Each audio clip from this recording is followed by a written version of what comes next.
अकाल। एक टॉपिक है जो 6वीं जमात तो लैके 10वीं तक 6वीं 7वीं 8वीं 9वीं 10वीं इन्हां सारिया क्लासां दे विच आउंदा है। और पंजाबी व्याकरण दे विच दो शब्द ने जिहड़े ਵੱਖ-ਵੱਖ तरह के वाकां नूं ਵੱਖ-ਵੱਖ तरह के शब्दां नूं जोड़न दा फेविकोल दा काम करदे ने। अज उसे फेविकोल की गल पंजाबी व्याकरण दे विच मैं करांगा। दो शब्द ने, पहला वाला दोवां दा कंपैरिजन कर लिया, फिर दो अलग-अलग तुहानूं बात दस्सी जावांगा। एक हुंदा है संबंधक, दूसरा होता है योजक। सानू इन्हां दोवां दे विच फर्क पता होना चाहिए। दोवें जोड़न का काम करते हैं। ये दोवें किवें जोड़ते हैं? संबंधक जिहड़ा हैगा वा ये जोड़दा है किस तरह, नाल जां पड़नाल दा बाकी वाक नाल, जिहड़ा यानी कि वाक लिख रहे हैं बाकी वाक नाल संबंध करदा है।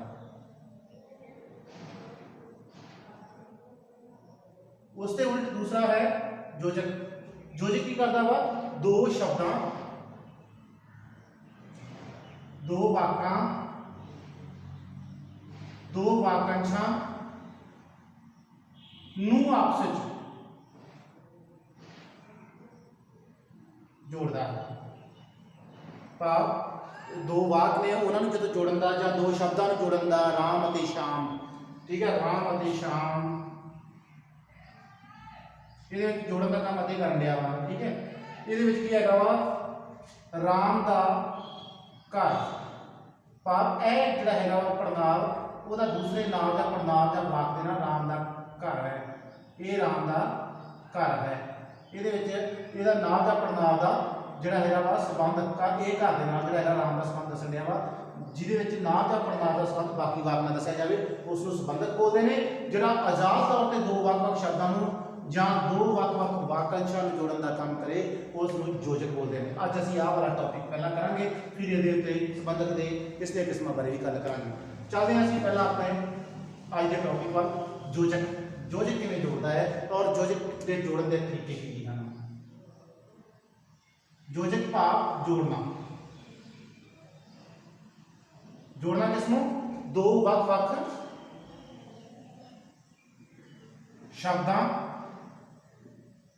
वाकां, वाकांशां आपस विच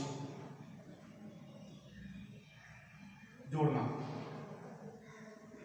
तो जोड़ना है किस तरह जोड़ना कि दो चीज़ों, दो शब्द ने, ਵੱਖ-ਵੱਖ दो शब्द ने, दो ਵੱਖ-ਵੱਖ वाक ने, दो ਵੱਖ-ਵੱਖ वाकांश ने, जो उन्होंने जोड़न का काम करेगा उसनूं योजक कहा जाएगा। ये क्लीयर होना चाहिए। जोड़ने का काम किहड़े करते हैं साडे को? ते, के, क्योंकि,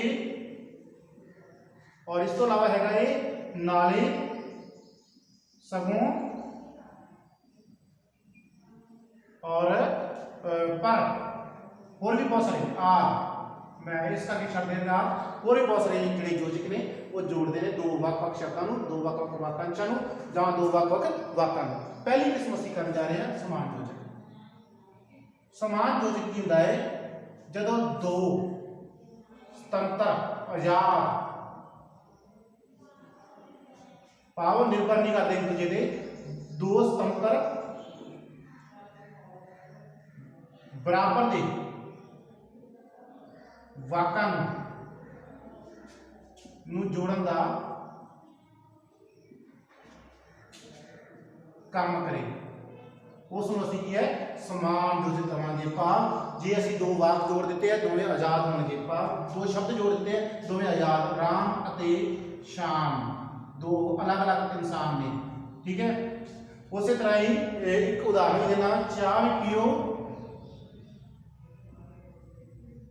अते रोटी भी खाओ। दो ਵੱਖ-ਵੱਖ वाक ने उन्होंने जोड़ रहा है। ठीक है, शब्द जोड़े सीगे फिर वाक जोड़े ने। वो कमजोर है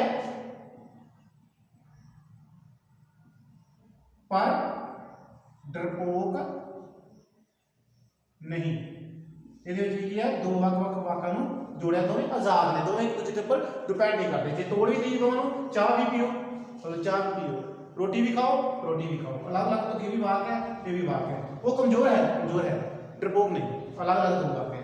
उस तरह ही अगला जो दूसरी किस्म हैगी है अधीन योजक। दूसरी किस्म सीधी ਕਰਨ ਜਾ ਰਹੇ ਹਾਂ ਅਧੀਨ ਯੋਜਕ। ਇਹਦੇ ਵਿੱਚ ਕੀ ਹੁੰਦਾ ਵਾ, ਇਹ ਵੀ ਜੋੜਦਾ ਹੈ, ਅਧੀਨ ਯੋਜਕ ਵੀ ਯੋਜਕ ਦਾ ਜੋੜਦਾ ਹੀ ਹੈ, ਪਰ ਇਹਦੇ ਵਿੱਚ ਕੀ ਹੈਗਾ, ਮਿਸ਼ਰਿਤ ਵਾਕਾਂ ਨੂੰ ਜਾਂ ਇੱਕ ਪ੍ਰਧਾਨ ਵਾਕ ਹੋਵੇਗਾ ਤੇ ਦੂਸਰਾ ਉਪਵਾਕ। ਜਦੋਂ ਇਸ ਤਰ੍ਹਾਂ ਦੇ ਇੱਕ ਸੀਨੀਅਰ ਇੱਕ ਜੂਨੀਅਰ ਨੂੰ ਜੋੜੇ ਜਾਂ ਦੋਨੋਂ ਮਿਸ਼ਰਿਤ ਅਲੱਗ-ਅਲੱਗ ਕਿਸਮ ਦੇ ਵਾਕਾਂ ਨੂੰ ਜਿਹੜੇ ਇੱਕ ਦੂਜੇ ਉੱਤੇ ਡਿਪੈਂਡ ਕਰਦੇ ਨੇ, ਜੇ ਤੋੜਾਂਗੇ ਤੇ ਦੋਵਾਂ ਦਾ ਮੀਨਿੰਗ ਖਤਮ ਹੁੰਦਾ ਹੋਵੇਗਾ। ਪਰ ਮੀਨਿੰਗ ਕਨਵੇ ਕਰਨ ਵਾਸਤੇ ਦੋਵਾਂ ਨੂੰ ਇੱਕ ਦੂਜੇ ਦੇ ਉੱਪਰ ਨਿਰਭਰ ਕਰਨਾ ਪਵੇਗਾ, ਡਿਪੈਂਡ ਕਰਨਾ ਪਵੇਗਾ, ਫਿਰ ਹੀ ਉਹਨਾਂ ਦੀ ਸੈਂਸ ਜਿਹੜੀ ਹੈ ਆਵੇਗੀ। ਫਿਰ ਤੇ ਮੈਂ ਉਦਾਹਰਨ ਤੁਹਾਨੂੰ ਦਿਆਂਗਾ, ਉਹ ਉਹਨਾਂ ਨੂੰ ਕੀ ਕਵਾਂਗੇ। ਪਹਿਲੀ ਉਦਾਹਰਨ ਹੈਗੀ ਹੈ, ਮੈਂ ਜਾਣਦਾ ਹਾਂ ਕਿ ਤੂੰ ਕਿੰਨਾ ਈਮਾਨਦਾਰ ਹੈ। ਇੱਕ ਵਾਕ ਇਹ ਆਇਆ ਸੀਗਾ, ਇਹਦੇ ਵਿੱਚ ਇਹ ਜੋੜ ਰਿਹਾ ਹੈ ਯੋਜਕ। ਹੁਣ ਮੈਂ ਦੱਸਾਂਗਾ ਇਹਦੇ ਵਿੱਚ ਫਰਕ ਕੀ ਹੈ ਦੋਵਾਂ ਦੇ ਵਿੱਚ। ਉਹ ਅੱਜ ਸਕੂਲ ਨਹੀਂ ਆਇਆ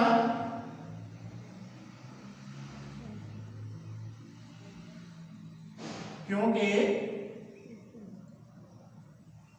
ਉਹ ਬਿਮਾਰ ਹੈ। ਇਹਦੇ ਵਿੱਚ ਕਿਉਂਕਿ ਜਿਹੜਾ ਸੀਗਾ ਇਹ ਯੋਜਕ ਦਾ ਕੰਮ ਕਰ ਰਿਹਾ ਸੀਗਾ। तीसरा मैं क्योंकि आधार ज्यादा देर लगा क्योंकि तुम कंसेप्ट क्लियर हो जाए। वो कसरत करता है ताकि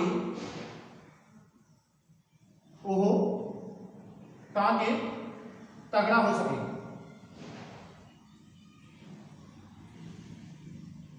ਇਹਦੇ ਵਿੱਚ ਯੋਜਕ ਹੈ ਤਾਂ ਕਿ। ਹੁਣ ਮੈਂ ਕਲੀਅਰ ਕਰ ਦਿੰਦਾ ਤੁਹਾਨੂੰ। ਇਹਦੇ ਵਿੱਚ ਇੱਕ ਵਾਕ ਜਿਹੜਾ ਹੈ ਪ੍ਰਧਾਨ ਹੈ, ਦੂਸਰਾ ਉਹਦੇ ਅਧੀਨ ਹੈ। ਇੱਕ ਦੇ ਵਿੱਚ ਸਵਾਲ ਪੈਦਾ ਹੁੰਦਾ ਹੈ, ਦੂਸਰੇ ਦੇ ਵਿੱਚ ਉੱਤਰ ਆ ਰਿਹਾ ਹੈ। ਮੈਂ ਜਾਣਦਾ ਇਹ ਪ੍ਰਧਾਨ ਹੈ, ਉਹ ਅੱਜ ਸਕੂਲ ਨਹੀਂ ਆਇਆ, ਇਹ ਵੀ ਪ੍ਰਧਾਨ ਹੈ। ਉਹ ਕਸਰਤ ਕਰਦਾ ਹੈ, ਇਹ ਪ੍ਰਧਾਨ ਹੈ। ਇਹ ਜਿਹੜੇ ਇਧਰ ਵਾਲੇ ਦਿੱਤੇ ਹੋਏ ਆ ਨਾ, ਇਹ ਵਾਲਾ ਪੋਰਸ਼ਨ ਔਰ ਇਹ ਵਾਲਾ ਪੋਰਸ਼ਨ, ਇਹ ਵਾਲਾ ਪੋਰਸ਼ਨ, ਇਹ ਜਿਹੜਾ ਹੈਗਾ ਵਾ ਉਪਵਾਕ ਆ, ਅਧੀਨ ਵਾਕ ਆ, ਕਿਉਂਕਿ ਪਹਿਲੇ ਵਾਕ ਦੀ ਅਧੀਨ ਲੈ ਰਿਹਾ। ਇਹਦੇ ਵਿੱਚ ਸਵਾਲ ਪੁੱਛਾਂਗੇ, ਇਹਦੇ ਵਿੱਚ ਉੱਤਰ ਹੁੰਦਾ ਹੋਵੇਗਾ। ਮੈਂ ਜਾਣਦਾ, ਕੀ ਜਾਣਦਾ ਹੈ, ਉਹ ਤੂੰ ਕਿੰਨਾ ਮੰਨਦਾ ਹੈ, ਉਹਦਾ ਉੱਤਰ ਉਹਦੇ ਵਿੱਚ ਹੋਵੇਗਾ। ਉਹ ਅੱਜ ਸਕੂਲ ਨਹੀਂ ਆਇਆ, ਕਿਉਂ ਨਹੀਂ ਆਇਆ? ਕਿਉਂ ਨਹੀਂ ਆਇਆ ਉਹ ਸਕੂਲ ਅੱਜ? ਕਿਉਂਕਿ ਉਹ ਬਿਮਾਰ ਹੈ। ਉਹ ਕਸਰਤ ਕਰਦਾ ਹੈ, ਉਹ ਕਸਰਤ ਕਿਉਂ ਕਰਦਾ ਹੈ? ਤਾਂ ਜੋ ਤਗੜਾ ਹੋ ਸਕੇ। ਭਾਵ ਜਿਹੜਾ ਆਜ਼ਾਦ ਵਾਕ ਹੋਵੇਗਾ, ਪ੍ਰਧਾਨ ਵਾਕ ਹੋਵੇਗਾ, ਉਹਦੇ ਵਿੱਚ ਸਵਾਲ ਆਵੇਗਾ, ਉਹਦੇ ਵਿੱਚ ਪ੍ਰਸ਼ਨ ਪੁੱਛਾਂਗੇ, ਪ੍ਰਸ਼ਨ ਆਵੇਗਾ, ਔਰ ਦੂਸਰੇ ਪਾਸੇ ਉਹਦਾ ਕੀ ਹੈਗਾ ਵਾ, ਉਹਦਾ ਅਧੀਨ ਜਿਹੜਾ ਹੋਵੇਗਾ, ਉਹਦੇ ਵਿੱਚ ਉਹਦਾ ਉੱਤਰ ਆ ਰਿਹਾ ਹੋਵੇਗਾ। ਇਸ ਨੂੰ ਅਸੀਂ ਅਧੀਨ ਜਾਂ ਮਿਸ਼ਰਿਤ ਦੋ ਵੱਖ-ਵੱਖ ਤਰ੍ਹਾਂ ਦੇ ਵਾਕਾਂ ਨੂੰ ਜੋੜਨ ਵਾਲਾ ਯੋਜਕ ਬੋਲਾਂਗੇ। ਸੋ ਪਿਆਰੇ ਬੱਚੇ, ਇਹ ਟੌਪਿਕ ਸੀਗਾ ਹੋਣ ਵਾਲਾ, ਛੋਟਾ ਜਿਹਾ ਟੌਪਿਕ ਸੀਗਾ, ਬੜਾ ਨੌਲੇਜ ਵਾਲਾ। ਦੋ ਵੱਖ-ਵੱਖ ਸ਼ਬਦਾਂ ਨੂੰ, ਵਾਕਾਂ ਨੂੰ, ਵਾਕਾਂਸ਼ਾਂ ਨੂੰ ਜੋੜਨ ਦਾ ਜੋ ਕੰਮ ਕਰੇ ਉਸ ਨੂੰ ਅਸੀਂ ਯੋਜਕ ਬੋਲਦੇ ਹਾਂ। ਯੋਜਕ ਦੋ ਕਿਸਮ ਦਾ ਸੀ ਸਾਡੇ ਕੋਲ, ਸਮਾਨ ਯੋਜਕ, ਦੋ ਬਰਾਬਰ ਦੇ ਸਮਾਨ ਸੁਤੰਤਰ, ਦੋ ਵੱਖ-ਵੱਖ ਤਰ੍ਹਾਂ ਦੇ ਸਮਾਨ ਤੇ ਸੁਤੰਤਰ ਵਾਕਾਂ ਨੂੰ ਜੋੜਨ ਦਾ ਕੰਮ ਕਰੇ ਉਸ ਨੂੰ ਜਿਹੜਾ ਹੈਗਾ ਸਮਾਨ ਯੋਜਕ ਬੋਲਿਆ ਜਾਂਦਾ ਹੈ। ਦੂਸਰੇ ਪਾਸੇ ਸੀ ਅਧੀਨ ਯੋਜਕ। ਇਹਦੇ ਵਿੱਚ ਕੀ ਹੁੰਦਾ ਵਾ, ਇੱਕ ਪ੍ਰਧਾਨ ਹੁੰਦਾ ਵਾ, ਇੱਕ ਪਾਵਰ ਜਿਆਦੀ ਰੱਖਦਾ ਹੈ ਵਾਕ, ਦੂਸਰਾ ਵਾਕ ਜਿਹੜਾ ਹੈਗਾ ਉਹਦੇ ਅਧੀਨ ਹੁੰਦਾ ਵਾ, ਉਹਦਾ ਉਪਵਾਕ ਹੁੰਦਾ ਹੈ, ਉਹਦਾ ਛੋਟਾ ਹਿੱਸਾ ਹੁੰਦਾ ਹੈ। ਪਹਿਲੇ ਦੇ ਵਿੱਚ ਜਿਹੜਾ ਹੈਗਾ ਸਵਾਲ ਪੁੱਛਾਂਗੇ, ਦੂਸਰੇ ਦੇ ਵਿੱਚ ਹਮੇਸ਼ਾ ਹੀ ਉੱਤਰ ਆਵੇਗਾ। ਜਦੋਂ ਇਸ ਤਰ੍ਹਾਂ ਦੇ ਵਾਕਾਂ ਨੂੰ ਜੋੜਨ ਦਾ ਕੰਮ ਕਰੇ ਉਸ ਨੂੰ ਅਸੀਂ ਅਧੀਨ ਯੋਜਕ ਕਹਿੰਦੇ ਹਾਂ। ਸੋ ਪਿਆਰੇ ਬੱਚਿਓ, ਸੰਬੰਧਕ ਔਰ ਯੋਜਕ ਦਾ ਦੋਵਾਂ ਦਾ ਡਿਫਰੈਂਸ ਵੀ ਮੈਂ ਤੁਹਾਨੂੰ ਦੱਸਤਾ, ਔਰ ਅਸੀਂ ਅੱਜ ਯੋਜਕ ਬਾਰੇ ਵਿਸਥਾਰ ਸਹਿਤ ਚਰਚਾ ਵੀ ਕਰ ਲਈ ਹੈ। ਫਿਰ ਮਿਲਦੇ ਹਾਂ ਸੰਬੰਧਕ ਵਰਗੇ ਟੌਪਿਕ ਦੇ ਨਾਲ। ਪਿਆਰੇ ਬੱਚਿਓ, ਫਿਰ ਤੋਂ